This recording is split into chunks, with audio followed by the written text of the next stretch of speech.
कि किसानों को लागत के बजाय लाभकारी मूल्य दिलवाए जाए, परंतु अभी तक उस पर कोई काम नहीं हुआ है। सरकारें ऐसा नहीं करना चाहती, ऐसा दिख रहा है साफ साफ। तो हमारी ओर से ये दबाव बढ़ना चाहिए। और हमारे किसानों में एक चीज़ की कमी जो सबसे ज़्यादा देखी गई है कि आज भी इस देश का किसान स्वतंत्र चिंतन करने में सक्षम नहीं है। स्वतंत्र रूप से चिंतन नहीं कर रहा, उसको जो कुछ भी सिखाया जाता है वैसा बोलता रहता है। छोटू राम ने आज़ादी से पहले आह्वान किया था कि ये बोले किसान, पहले तो तू अपने दुश्मन को पहचान और फिर ले बोलना सीख। तो हमें अभी पता नहीं है कि जो लोग हमें हमारे अंदर जो बातें भर रहे हैं उनको हम आगे चला रहे हैं, तो भरने वाले हमारे हित चिंतक हैं या नहीं, ये हमें देखना होगा। हमें कह दिया जाता है, बाजार जाते हैं, कोई चीज़ महंगी मिलती है, ये पेन खरीद रहा हूँ महंगा मिला, मैंने कहा महंगा है, अरे साहब महंगाई बहुत बढ़ गई, महंगाई बहुत बढ़ गई। वो दुकानदार यूँ करता रहता है और हम आकर के कहते हैं महंगाई बहुत बढ़ गई। अब महंगाई किसकी कम होगी? महंगाई इस पेन की कम नहीं होगी। महंगाई का मतलब सीधा सीधा खाद्यान्न और इन पर असर पड़ेगा। और हमारे बच्चे सबसे ज़्यादा किसान लोग और मजदूर लोग, ये ग्रामीण लोग, ये कहते हैं महंगाई बढ़ गई। अब जो उत्पादक है वो कहता है महंगाई बढ़ गई। उत्पादक को महंगाई से कभी कोई नुकसान नहीं हो सकता। दुनिया में जब कभी भी महंगाई बढ़ती है तो उपभोक्ता चिल्लाते हैं। जो काम लेते हैं, अंतिम उपभोक्ता जो वस्तु सेवाओं का उपभोग करते हैं, वस्तुओं का उपभोग करते हैं, वो चिल्लाते हैं कि भाई महंगी बहुत है चीज़ें, हम कैसे खरीदें इनको, खरीद क्षमता में नहीं आ रही। परंतु जो बेचता है, उत्पादक है, वो अगर कहता है कि चीज़ें महंगी है तो वो अपने पाँव पर कुल्हाड़ी मार रहा है। सीधी सी बात है। गाँव के लोग चिल्लाते हैं कि महंगाई बहुत है, महंगाई बहुत है, और उनके नेता आगे जाकर के आवाज़ उठाते हैं महंगाई कम की जाए। फिर महंगाई किस चीज़ की कम होती है? हमने देखा है। महंगाई होती है खाद्यान्न की, तेल की, इन चीज़ों की महंगाई कम होती है। तो भारतीय किसान दुनिया का एकमात्र ऐसा उत्पादक है जो उत्पादक होते हुए भी महंगाई के खिलाफ रहता है, क्योंकि दूसरों द्वारा भरी हुई बातें बोलता रहता है। ये हमारी दिक्कत है सबसे बड़ी। सामान्य सी बात है कि जब भी महंगाई बढ़ती है, जब कभी भी महंगाई बढ़ती है तो उत्पादक को कोई नुकसान नहीं हो सकता। अर्थात महंगाई में उत्पादक हमेशा लाभ में रहा है। जब भी महंगाई हुई है उत्पादक हमेशा लाभ में रहा है। हाँ, जब भी सस्ता हुआ है उत्पादक को नुकसान हो गया, उसका उत्पादन प्रभावित हो गया पूरा का पूरा। याद करो उन दिनों को, जो पुराने बुजुर्ग लोग हैं उनको पता होगा कि आज से 30 साल पहले हम जो हमारी बारानी खेती से जो पैदावार होती थी वो ट्रॉली भर के हम अनाज ले के जाते थे मंडी। वापस आते थे तो वापस भी सामान से ट्रॉली भर के ले आते थे। बहुत सारा सामान खरीद लेते थे, पैसे भी बच जाते थे, इधर उधर शादी ब्याह के काम भी कर लेते थे, कई काम उन पैसों से हम करते थे। आज स्थिति यह है कि हम बेच के आते हैं, मिलता कुछ नहीं है। हमारी सारी फसल ले जाके दे आते हैं, खाली हाथ से आते हैं लगभग। अगर सारा हिसाब करें तो डीजल वगैरह के वो पैसे पूरे हो पाते हैं। ये हालत है हमारी। जब महंगाई थी तब हम फायदे में थे। जब हमारा अनाज, आज जो गेहूँ बिक रहा है 2000 में, वो गेहूँ आज से 20 साल 25 साल पहले भी 1500-1600 में था। 30 साल पहले भी यही स्थिति थी, गेहूँ बाजरा ये सारे अनाज की। तो वो महंगाई थी, ऐसा देखा जाए अगर कंपैरिजन करें तो उस समय हम बड़े ठीक थे, हमारी स्थिति अच्छी थी। वो महंगाई का ज़माना बहुत अच्छा था हमारे लिए। और जो ये सस्ता किया है उसने हमारे पाँव काट दिए बुरी तरह से। महंगाई हमारे लिए वरदान थी, परंतु महंगाई कम क्या हो गई, वो लोग मालामाल हो रहे हैं दिनों दिन, जो सस्ता सा अनाज खरीद करके खा लेते हैं। बहुत थोड़े से पैसे लगते हैं, उनको अनाज मिल जाता है भरपूर, दालें, अनाज, तेल, सारा 2-10 दिन की कमाई में लोग पूरे साल भर का इकट्ठा कर लेते हैं। कोई जमाना था 2-3 महीने की तनख्वाह से तो अनाज खरीदा जाता था साल भर का, और आज वो 10 दिन की कमाई में सारी चीज़ें खरीद लेते हैं, सारी बचत हो जाती है। तो वो लोग निहाल हो गए जो कृषि पर आधारित नहीं थे, और हम दिनों दिन दुखी हो रहे हैं। कृषि जिंसों के भाव गिरने से किसान ही नहीं, कृषि पर आधारित जो भी धंधे हैं उनके व्यापारी भी दुखी हैं। कृषि व्यापार करने वाले जो मंडी के लोग हैं वो भी कमजोर हालत में दूसरे व्यापारियों की तुलना में। कृषि औजार, कृषि मशीनरी, इनके ऊपर जो भी पेस्टिसाइड, जो भी धंधे कर रहे हैं वो भी दूसरे धंधों के बजाय थोड़े हल्के हैं, क्योंकि वो भी किसानों के साथ साथ वो भी मारे जा रहे हैं। तो ये हालत जो है वो हमारी सही सोच की कमी की वजह से खेती घाटे में है। ये केवल सुनने कहने की बात नहीं, निश्चित रूप से घाटे में है। ये कोई कहावत नहीं है कि खेती घाटे में है, और कहने मात्र की बात भी नहीं है।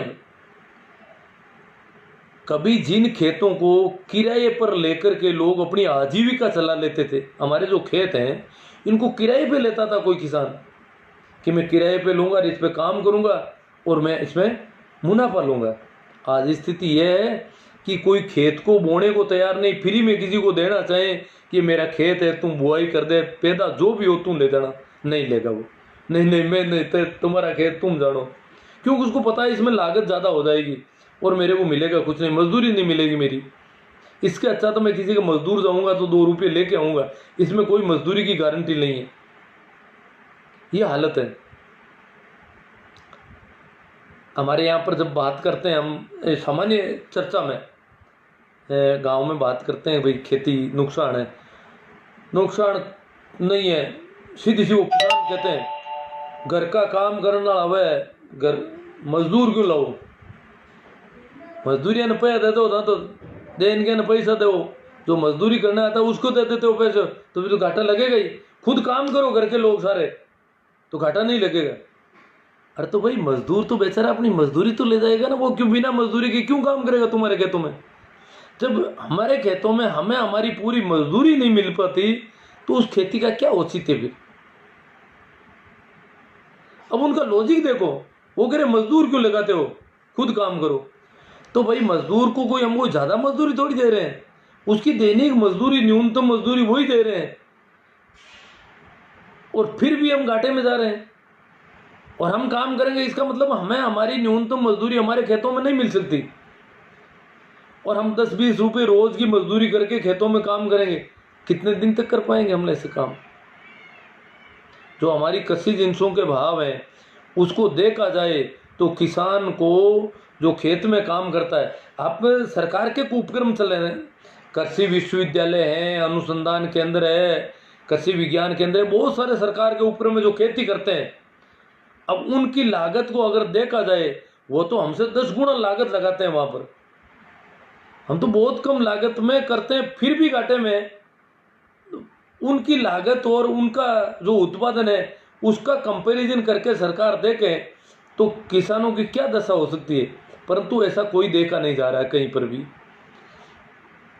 तो मैं तो विशेष तौर से ये कह रहा था कि किसानों को इस साल बहुत ज़्यादा सावधान रहना। अनाज के भाव और डाउन है, पिछली साल की अपेक्षा सारा अनाज पहले वाला पड़ा है, अब हम और पैदा करने जा रहे हैं। ये खरीदेंगे कि नहीं खरीदेंगे, कैसे खरीदेंगे, ये बड़ी चिंता का विषय है। तो हमें कैसी जिनसे बोनी है, क्या करना, पूरा सोच समझ करके काम करना। और हमारे यहाँ तो क्या है कि कुछ गाँवों में लोग खेती करना छोड़ चुके हैं, कई गाँवों में खेत पड़े रहते हैं क्योंकि कोई खेती करने को तैयार नहीं है। जैसे मेरा खेत है, मैं जाके कहूँ किसी से कोई बो दो, उसको ऊपर से पैसे दूँ एक्स्ट्रा तो भी वो नहीं बोएगा। यहाँ मेरे गांव में विशेषकर काली ज़मीन ज़्यादा है और वो बहुत ज़्यादा घाटे में चल रही है। तो फिर भी यहाँ अभी भी कोशिश है कि हम तो बोएंगे, इज्जत चली जाएगी अगर खेत नहीं बोएंगे तो। लोग कहेंगे कि इनके खेत खाली पड़े हैं। इज्जत के चक्कर में लोग क्या कहेंगे, इस वजह से खेती करनी पड़ती है, चाहे घाटा कितना ही लगो, और प्रति वर्ष एक्स्ट्रा कर्ज होता जा रहा है। यहाँ कई गांवों में खेत पड़े मैंने देखे हैं, और वो जो खेत पड़े हैं उनके संबंध में विशेष रूप से मैं कुछ युवाओं से और जो किसान नेता बन रहे हैं उनसे आग्रह करूंगा कि वो उन गांवों की सूचियां मंगाए, कि वो खेत जो पड़े हैं उनकी सूची सरकार तक पहुंचाए, मीडिया तक पहुंचाए कि किसानों ने खेती करना बंद कर दिया है। मैं 8 साल तक ढींगसरा गांव में था, 1200 बीघा जमीन लोगों ने छोड़ रखी थी, बोते नहीं थे कभी, परंतु कोई जाकर के उसकी सूची नहीं दे रहा है। पटवारी तो खाली खेत लिख देता उनको, परंतु उसकी सूची जानी चाहिए। पर किसानों ने इस वजह से खेती बंद कर दी है कि खेती करने से घाटा होता है, खेती करने से नुकसान हो जाता है, इसलिए खेती करना बंद कर दिया। ये एक बहुत बड़ी चिंता का विषय अगर देखा जाए तो अगर किसान खेती नहीं करेंगे तो क्या होगा। ये अगर माहौल बन गया तो सरकार को उस समय सोचना पड़ेगा। अगर ऐसी बात पहुंचती है, यहाँ फिरौद में, इनाड़ा में, हमारे आसपास कई गाँव में खेत पड़े रहते हैं। हमारे गाँव में भी कई लोग बड़ी मुश्किल से लोगों को दे पाते हैं, खेत लेने को तैयार नहीं।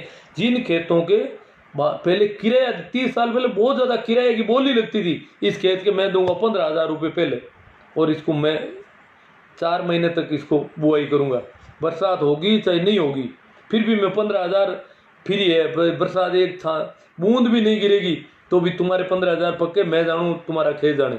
आज तो चाहे बरसात हो चाहे कुछ भी हो, कोई खेत को बोने को तैयार नहीं, पैसे देने तो बहुत दूर की बात है। तो एक बातें थी मेरी। तो एक तो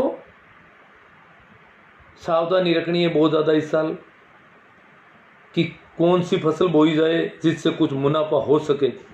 दूसरी, जो खेत पड़े हैं उनकी सूचना मीडिया तक, सरकार तक, थेट केंद्र और राज्य सरकारों तक पहुंचे कि किसानों ने घाटा होने की वजह से खेती करना छोड़ दिया है। ये समाचार ही नहीं पहुंच रहे, ये मैसेज पहुंचना चाहिए सरकार तक, ताकि उसमें कोई कार्य योजना पड़े, उसकी जांच हो, अधिकारी आए, उसकी रिपोर्ट तैयार हो कि वास्तव में खेती इसलिए नहीं कर रहे हैं किसान कि घाटा हो रहा है उनको, और वो खेती नहीं करना चाहते सिर्फ इज्जत के मारे कि लोग क्या कहेंगे, इज्जत चली जाएगी। खेत बड़ा, कई बार देखते हैं खेत में, मैंने ऐसे खेत देखे जिनमें एक एक दो फली आई हुई है, बरसात नहीं हुई है, फिर भी किसान इज्जत के चक्कर में, अब उसमें भेड़ बकरियों को, जानवरों को डालते हैं तो खा सकते हैं, क्योंकि जो लेबर चार्ज लगेगा वो उसको मिलेगा नहीं। फिर भी वो कहते हैं कि लोग हंसेंगे गांव में कि उसके खेत में खड़ी फसल में पशु चर रहे हैं। ये इज्जत का सवाल है। अभी इज्जत के चक्कर में भोले लोग हैं, इज्जत के चक्कर में वहाँ पैसे, एक्स्ट्रा पैसे लगाते हैं। उनको पता है, कई बार उनसे पूछा है मैंने, कहा इसमें कुछ मिलेगा कि मिलेगा तो नहीं, मजदूरी घर से लगेगी, पर लोग इज्जत जाती है। लोग क्या कहते हैं कि इनके खेत खड़ा, अभी तक फसल खड़ी है, मर जाओ डूब करके कहीं। और इसी वजह से अगर खेत में कोई बोने वाला नहीं मिले, कोई बुआई नहीं हो, ऐसे पड़ा रहे, तो भी कहते हैं देखो खेत ही नहीं बो सके। तो इस इज्जत के चक्कर में बाकी कुरीतियां और कुप्रथाओं का पालन कर रहे हैं। खेती करने के संबंध में भी इज्जत और कुप्रथाएं काम कर रही है यहाँ पर कि लोग क्या कहेंगे। तो ये जो सबसे बड़ी बात ये थी मेरी, आपसे हो गई।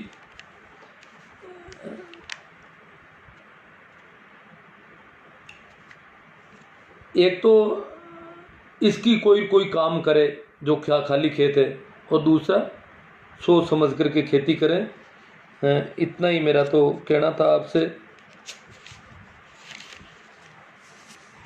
क्योंकि हम अभी थोड़ी ठीक स्थिति में है। हमारे यहाँ किसान आत्महत्या का आंकड़ा नीचा है, अभी होगा ये, वो दिन दूर नहीं है। अब हम बिल्कुल उस मुहाने पर खड़े हैं जो महाराष्ट्र, आंध्रा में हमने देखा है बहुत ज़्यादा किसानों ने आत्महत्या कर ली है। यहाँ अभी बहुत कम है, क्योंकि इसके लिए केसीसी का काम हुआ पहले, फिर हमने प्राइवेट बैंकों से लोन ले लिए। अब क्योंकि सरकारी बैंकों से जो केसीसी थी उसकी लिमिट बहुत छोटी थी, तो हमने प्राइवेट बैंक से लोन लेने शुरू कर दिए। प्राइवेट बैंक के लोन बड़े हो गए काफ़ी, और अब फाइनेंस कंपनियों तक हम पहुंच रहे हैं। अगला कदम सीधा आत्महत्या की स्थिति में होंगे हम। तो बहुत ज़्यादा सचेत रहने की ज़रूरत है। हमारे वैसे कुछ समझ कह रहे हैं कि कुछ लोग कह रहे हैं कि भाई कुरीतियां कुप्रथाओं और उनकी वजह से, परंतु हम जो खेती के संबंध में कुरीतियां और कुप्रथाएं उन पर भी ध्यान देना जरूरी है। इज्जत के चक्कर में जो खेती करने जा रहे हैं, और मेरे गांव के कुछ लोग सुन रहे होंगे, उनको सबको पता है कि हमारी काली ज़मीन जो है बहुत ज़्यादा घाटा दे रही है। तो काली ज़मीन इस गांव में जिन लोगों के पास थी वो किसी ज़माने में इस पूरे इलाके के फेमस किसान थे, क्योंकि गेहूं की पैदावार होती थी। गेहूं जीरा से महंगा बिकता था उस ज़माने में, बहुत ज़्यादा कीमती था गेहूं।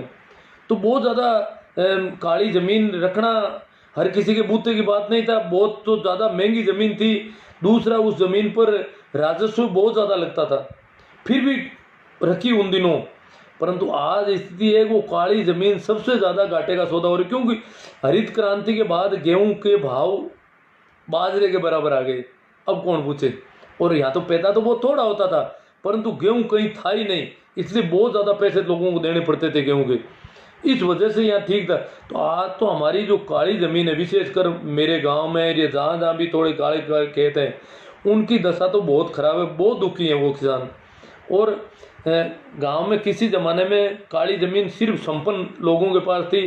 आज स्थिति है जिनके पास जितनी ज़्यादा काली ज़मीन है उनको हर साल नया कर्ज करना पड़ रहा है, ये हालत है। तो विशेष रूप से जो इतनी बात करनी थी मैंने कर दी आपसे, और कुछ कमेंट पर बात कर लूँ, बात तो ठीक नहीं रख पाया शायद। भाई फूलबगर जी कह रहे हैं, मेराम जी, देश के गरीब मजदूर और किसानों की दुर्दशा हो गई, पेट्रोलियम कंपनियां जनताओं को कोरोना। हाँ, पेट्रोलियम जो डीजल के भाव हैं ये भी बहुत बड़ी त्रासदी है। ऊपर से टीडी है, इस बार तो पूछो मत, पता नहीं क्या क्या है। टीडी भी मंडरा रही है और डीजल हमें पहले निचोड़ लेगा। फिर बीज और जो दवाइयाँ पेस्टिसाइड जो भी हम करेंगे वो अलग है। और अनाज, पिछली साल वाले अनाज अभी पड़े हैं लोगों के पास, भाव बहुत कम है।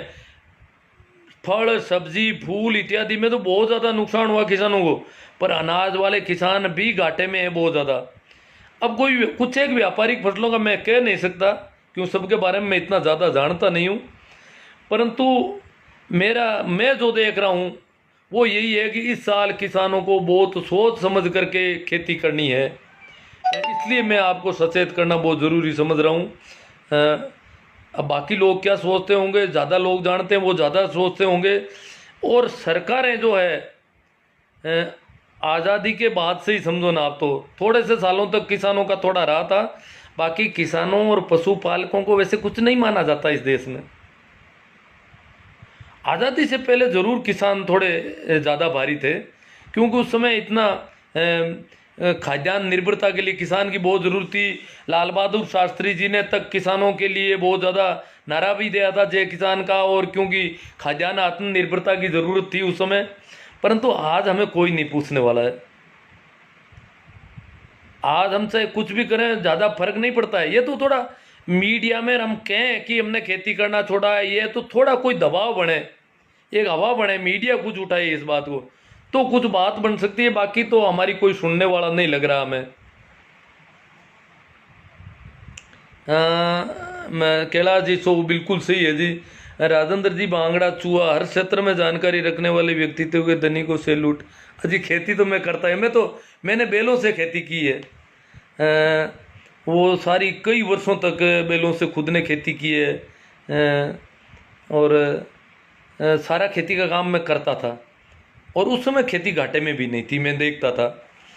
परंतु आज इस बैलों से भी घाटे में नहीं थी। हालांकि ट्रैक्टर से उल्टा घाटा कम होना चाहिए, बैलों से अगर आज खेती करें तो और महंगी पड़ जाएगी। तो आज स्थिति बिल्कुल दूसरी है, इसलिए मैं कहना ज़रूरी समझ रहा था आपसे। कैलाश जी सो कोई खेती करने भी नहीं रहा है, बहुत परेशान हो गया है। मैं तो ट्यूबवेल प्यूपल, और इस बार की तो टीडी ने आतंक मचा रखा है। कपास की आधी खेती हाँ, कपास जो नई हो रही है पौध, उस पर टीडी का हमला जगह जगह हुआ है कैलाश जी, चिंता की बात है ये। और कपास एक व्यापारिक फसल है, इसने थोड़ी हमारी स्थिति को ठीक किया है।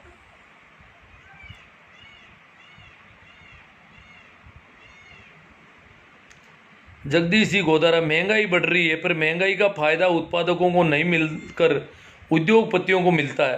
हाँ, ये एक बात चल रही है कि किसान के हाथ से फसल निकलने के बाद कृषि जिंसों के भाव बढ़ते हैं, परंतु अगर जो कृषि जिंसों के भाव हैं, आज जो भाव हैं वो संतोषजनक नहीं है। अगर 30 साल पहले 1500 में गेहूं मिलता था तो आज 15,000 होना चाहिए।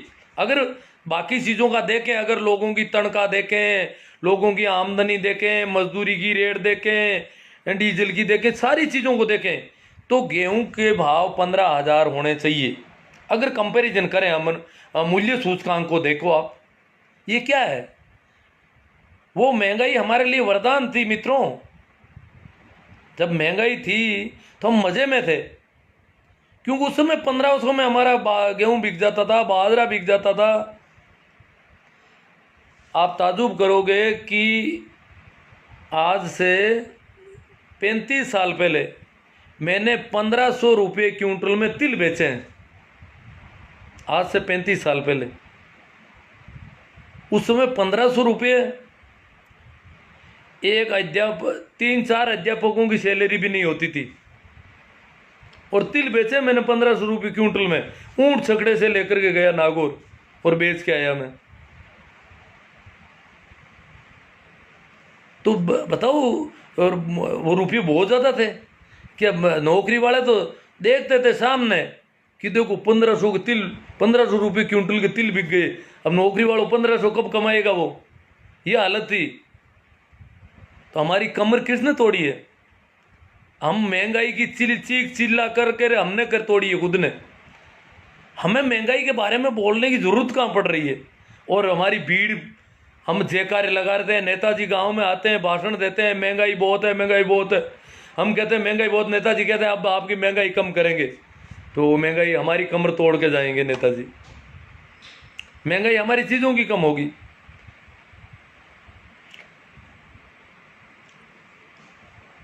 तो मतलब उन दिनों के भावों को अगर याद करें, वो उस समय जब 1500 के तिल थे क्विंटल, तो आज तो 15 लाख के क्विंटल होने चाहिए तिल। मतलब इतना कंपैरिजन अगर देखें, 15 लाख नहीं तो 1.5-2 लाख रुपये क्विंटल तो होना ही चाहिए। इतना महंगा था वो तिल उस दिन।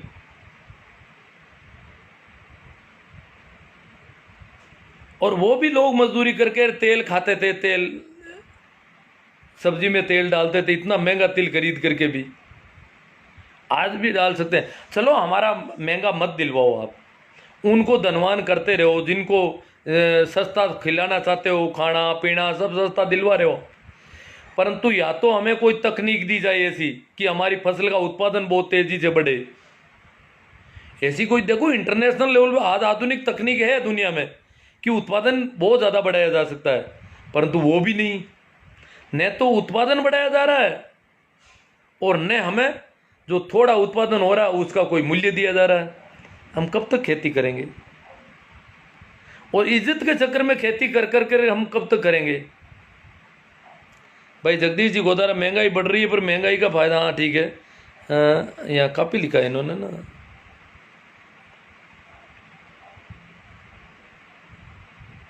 कच्चा माल बिल्कुल सस्ता जाता है, उद्योगपतियों कच्चे माल से वस्तुएं बनाते तो महंगी हो जाती है, इसका भार उत्पादक। अजी आप कह रहे हो कच्चा माल सस्ता जाता है, तो कच्चा माल सस्ता क्यों जा रहा है? हमारा माल सस्ता जा रहा था, सरकारों की नीतियों की वजह से हुआ सारा सस्ता। मैं पुराने कंपैरिजन की बात कर रहा हूँ। हाँ, प्रेमा राम जी सियाग बहुत बड़ी बात कह दी। हाँ, कोई बात हो गई होगी। मुंशी राम जी सिंह और आपकी महानता को प्रणाम, ठीक रहा। गजब की बात कर रहे हैं आप। लगातार बनाते रहें। आज किसान खेती अपने, हाँ दिनेश जी लावा, व्यवसाय के लिए नहीं बल्कि केवल पेट भराई के लिए करते हैं। हमें खेती से कोई विशेष लाभ नहीं है, फिर भी हम खेती करते हैं। हम करें भी क्या? ये दिक्कत हो रही है। सुरेंद्र जी के बहुत बड़ी बात कह दी गुरुजी। गुरुजी बहुत से अंधभक्तों को एलर्जी होती है पेट्रोल डीजल के भाव सत्य बताने पर।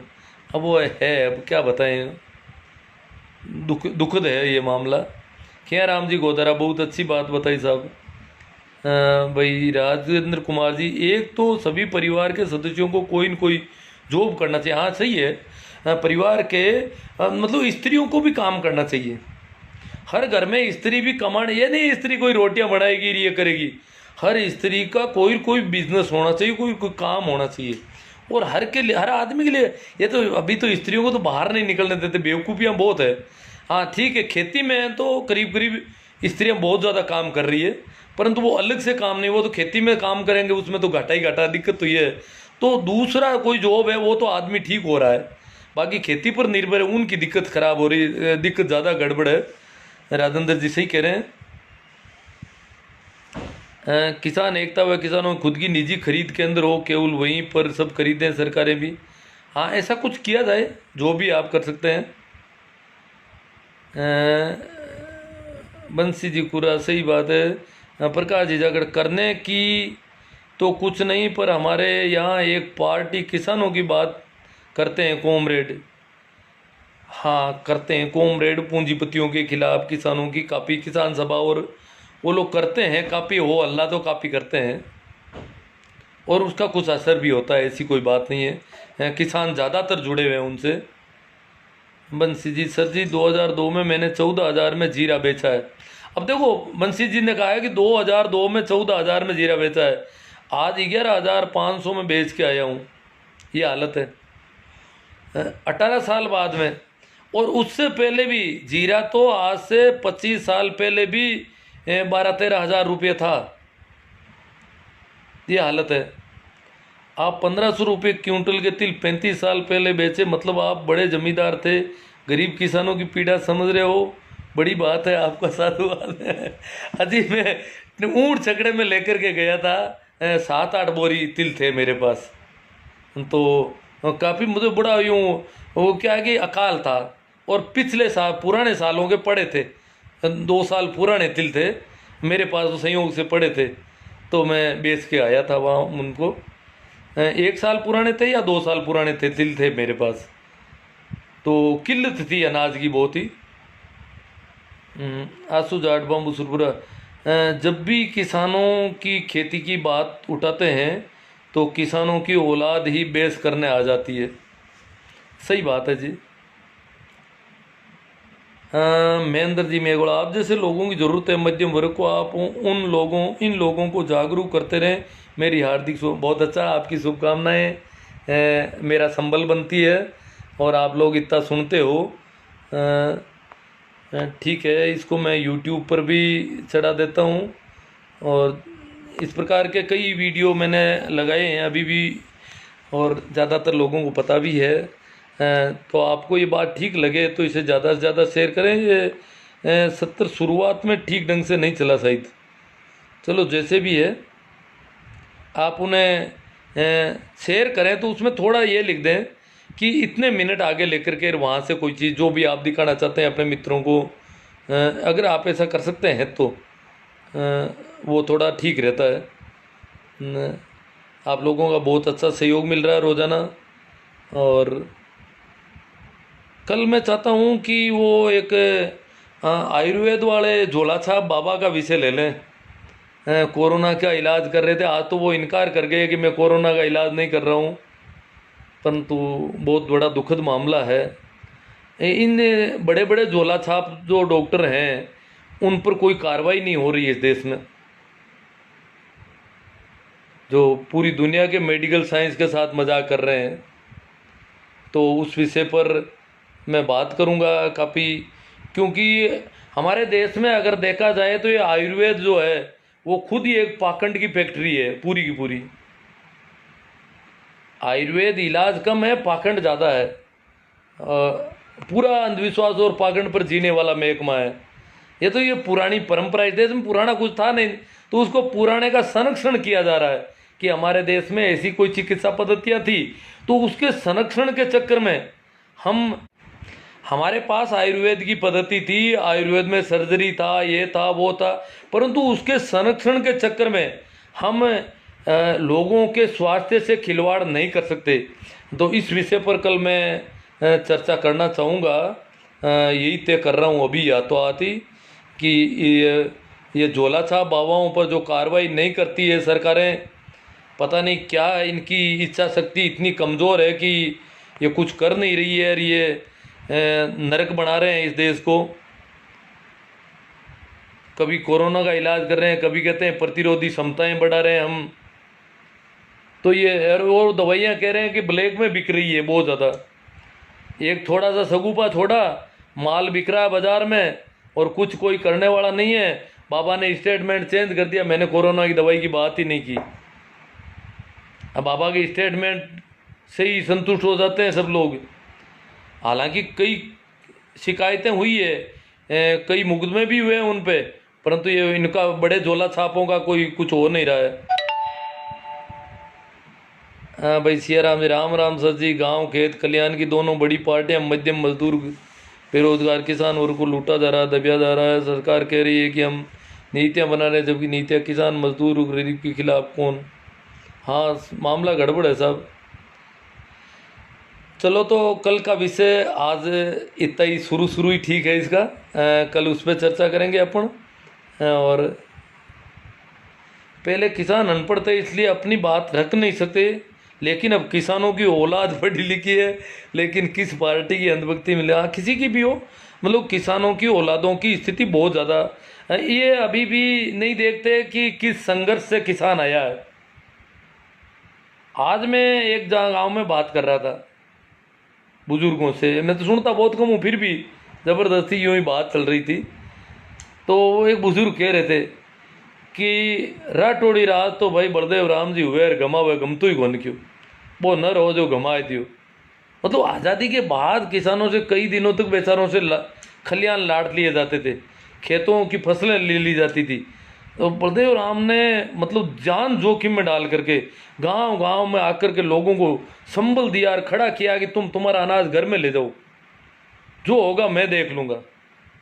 मतलब बहुत मुश्किल हुआ था उन दिनों।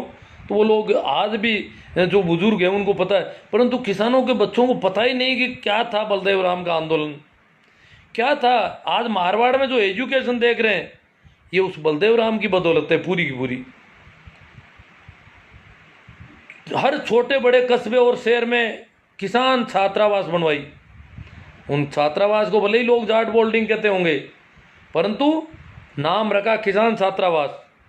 कोई जाति बंधन नहीं, किसी भी जाति का बच्चा किसान छात्रावास में पढ़ेगा, होना चाहिए वो गांव का रहने वाला, शहर में उसका मकान नहीं होना चाहिए, वो किसान छात्रावास में रहेगा। इतनी अच्छी सुविधा पढ़ने की उन्होंने की गाँव, और पढ़ाने के लिए बहुत ज़्यादा शिक्षा का जन आंदोलन चलाया कि बच्चे पढ़ाओ, बस फ्री में पकड़ के ले जाते थे कि मैं पढ़ाऊँगा आपका, आप तो बच्चा उधारा दे दो मुझे, और ले जाके उनको पढ़वाया। धनपतियों से पैसे मांगे, भीख मांगी, कैसे लिया, और उनको रोटी डाली और उनको पढ़वाया बच्चों को। तो कितनी मुसीबत में। और इसी प्रकार सर छोटू राम ने किसानों को बहुत ज़्यादा जागरूक करने की कोशिश की। जैसे और लोग वे सर कुंभाराम हैं और हैं, तो इन लोगों को देखना पड़ेगा कि इन लोगों ने कितनी मेहनत करके किसानों को ऊपर उड़ा, और किसान ऊपर उठे, निश्चित रूप से किसान ऊपर उठे। 80 के दशक तक किसानों की स्थिति काफ़ी ठीक हो गई, बाद में वापस कमज़ोर हुई, सभी दृष्टि से ठीक हुई, बाद में कमज़ोर हो गए वापस। ये नहीं कह रहा हूँ कि बाद में गरीब हो गए, अपेक्षाकृत कमज़ोर हुए दूसरों से। एक बार किसान काफ़ी ऊंचे उठ गए थे, लोगों की बराबरी में आ रहे थे, आज किसान वापस पिछड़ गया। ये तो नहीं कह रहा हूँ 80 के दशक के बाद किसानों के पास कुछ नहीं बढ़ा, परंतु उस अपेक्षाकृत रूप से नहीं बढ़ा जो दूसरों के पास बढ़ा, क्योंकि पूरी दुनिया में बढ़ रहा है। तो किसान के पास भी कुछ हुआ, साइकिल की जगह मोटरसाइकिल आई, कार आई, जीप आई, परंतु अपेक्षाकृत रूप से वो कमज़ोर हो गया। और आत्महत्या की स्थिति इसी वजह से बन रही है, पहले ये नहीं थी। तो ठीक है, तो मैं आगे नहीं चल रहा हूँ। सियाराम जी माल हमारे युवा धर्म की अफीम पी रहा है, और जब किसान का युवा वर्ग, हाँ सही बात है जी। किसान का युवा वर्ग किसान नीतियों के खिलाफ बगावत के सुर बोल रहा है। हाँ, किसान नीतियों के खिलाफ युवा बोल रहे हैं। दुर्भाग्यपूर्ण चीज़ें हैं। ये जो गोबर गणेश बच्चे हैं हमारे, ये तो लड़ते हैं मेरे से तो बहुत ज़्यादा फेसबुक पर, चाहे जब ये तो खड़े हो जाते हैं अंट शंट बोलने लग जाते हैं। अब करें भी क्या, बेचारों में अकल भी कम है। मेरी बात को उल्टा समझते हैं हर बार। मैं कहता कुछ हूँ, ये समझ कुछ और जाते हैं। तो इनकी तो बड़ी दिक्कत है, क्योंकि समझ की कमज़ोरी है, करके भी है। और वो बातें उनके बहुत समझ में आती है। जब कोई जय श्री राम करता है या ऐसा कुछ हिंदुत्व और पाकिस्तान और वो करते हैं, तो तब इनके बहुत और बड़े यूँ उछल कूद करने लग जाते हैं बंदरों की तरह। ठीक है, तो एक बार सभी मित्रों को फिर से मेरा प्रणाम, नमस्कार, राम राम। और इतना कह करके मैं ये आज का सेशन समाप्त कर रहा हूँ। धन्यवाद आप सबके सहयोग के लिए।